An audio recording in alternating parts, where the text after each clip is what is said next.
नमस्कार दोस्तों, साइंस की ऑल इन वन सीरीज में आपका स्वागत है। दोस्तों, इस सीरीज में हम फिजिक्स, केमिस्ट्री और बायोलॉजी को पूरे तरीके से कवर कर रहे हैं। दोस्तों, जो इस सीरीज की हमने जो शुरुआत करी है वो हमने फिजिक्स में करी है। फिजिक्स के हमने unit and dimension, current, electricity, motion, force को कवर कर दिया है। ये जो वीडियो है आपकी पार्ट सेकंड वीडियो है। हमने पार्ट 1 को ऑलरेडी कवर कर दिया है। आप प्रीवियस लेक्चर में जाके देख सकते हो, इसकी प्लेलिस्ट डली हुई है। चलिए दोस्तों, कुछ फॉर्मूले देख लेते हैं फोर्स में। सबसे पहले आपको फोर्स पता होना चाहिए। फोर्स का जो फॉर्मूला होता है वो आपका होता है मास इनटू एक्सेलरेशन। इसी तरीके से कूलाम्स लॉ देखते हैं। कूलाम्स लॉ आपका होता है F बराबर के Q1 Q2 upon R square. इसी प्रकार से देखते हैं एनर्जी के दो फॉर्मूले होते हैं। एक तो होता है काइनेटिक एनर्जी, उसका फॉर्मूला होता है आपका 1/2 mv स्क्वायर। उसी प्रकार से आपका होता है पोटेंशियल एनर्जी, इसका होता है फॉर्मूला m इंटू जी इंटू एच। एक आपको फॉर्मूला पता होना चाहिए वर्क का फॉर्मूला। वर्क बराबर होता है आपका फोर्स इंटू डिस्प्लेसमेंट। चलिए अपना पहला क्वेश्चन देखते हैं। पहला क्वेश्चन आपका दे रखा है, what is the upward force exerted by water called. जल द्वारा ऊपर की ओर लगाया जाने वाला बल क्या कहलाता है। तो देखिए, जल जो ऊपर की साइड जो बल लगाता है उस फोर्स को हम क्या कहते हैं, उस बल को हम कहते हैं बायोएंट फोर्स। अपना दूसरा क्वेश्चन देखते हैं, the product of force into displacement. तो मैंने आपको बताया था फोर्स और डिस्प्लेसमेंट का जो प्रोडक्ट आता है वो आपका आता है W, मतलब आपका वर्क। तो इसका सही उत्तर क्या हो जाएगा, आपका वर्क हो जाएगा। तीसरा क्वेश्चन देखिए, the force of attraction between two objects is called. दो वस्तुओं के बीच आकर्षण बल को क्या कहते हैं। तो देखिए, दो वस्तुएं हैं, इनके बीच में जो अट्रैक्शन फोर्स जो लगेगा उसे हम कहते हैं क्या, उसे हम कहते हैं ग्रेविटेशनल फोर्स।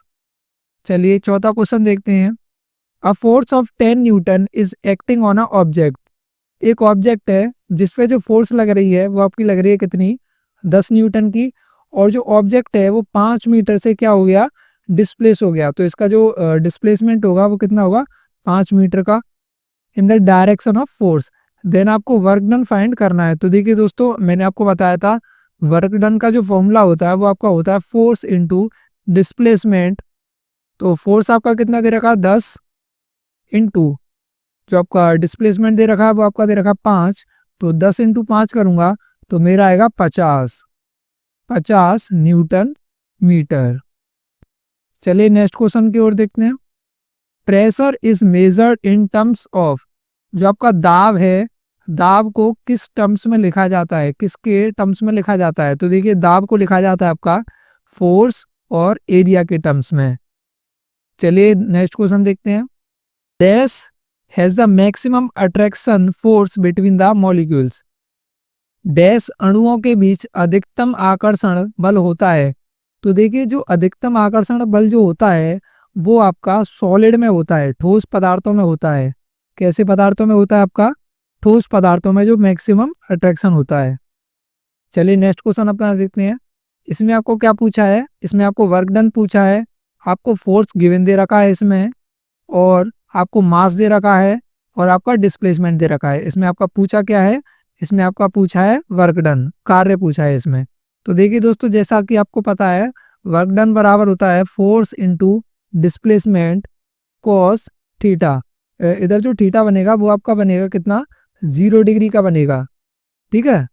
अब देखिए, फोर्स की वैल्यू दे रखी है आपकी 750 इंटू डिस्प्लेसमेंट दे रखा है आपका कितना, 16 इंटू कॉस 0। अब देखिए कॉस 0 लिखूंगा मैं इधर। अब 750 गुणा 16 गुणा कॉस 0 की जो वैल्यू होती है वो दोस्तों होती है आपकी 1। 750 का जब मैं 16 में गुणा करूंगा तो आएगा मेरा कितना, 12,000। अब 12,000 मेरा आया है, इसमें मेरे को देना पड़ेगा 1,000 से भाग। तो देखिए, ये जो आंसर आएगा आपका वो आएगा आपका किलो जूल में। तो आपका जो आंसर होगा वो आपका आंसर होगा ऑप्शन बी। चलिए नेक्स्ट क्वेश्चन की ओर देखते हैं, When a retarding force F is applied in the opposite direction, the angle between the direction will be। तो देखिए, जो फोर्स लग रही है वो आपकी अपोजिट डायरेक्शन में लग रही है, तो जो एंगल बनेगा इसमें वो बनेगा आपका कितना, 180 डिग्री का। कितना का एंगल बनेगा आपका, 180 डिग्री का एंगल बनेगा। चलिए नेक्स्ट क्वेश्चन देखते हैं। Which of the following attractive forces exist between different layers of graphite. तो देखिए जो ग्रेफाइट होता है, ग्रेफाइट, इसमें जो अट्रैक्शन होता है, अट्रैक्टिव फोर्स जो लगती है वो आपकी कौन सी लगती है, वांडरवाल फोर्सेस। कौन सी फोर्सेस लगती है, वांडरवाल फोर्सेस। नेक्स्ट क्वेश्चन देखिए, which of the given statement is correct for a conservative forces.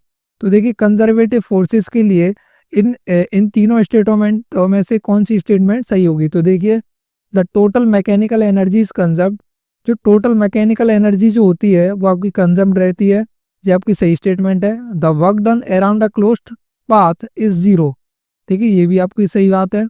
Gain in kinetic energy ये बराबर होता है आपका loss in kinetic potential energy, देखिए ये भी बात आपकी सही है।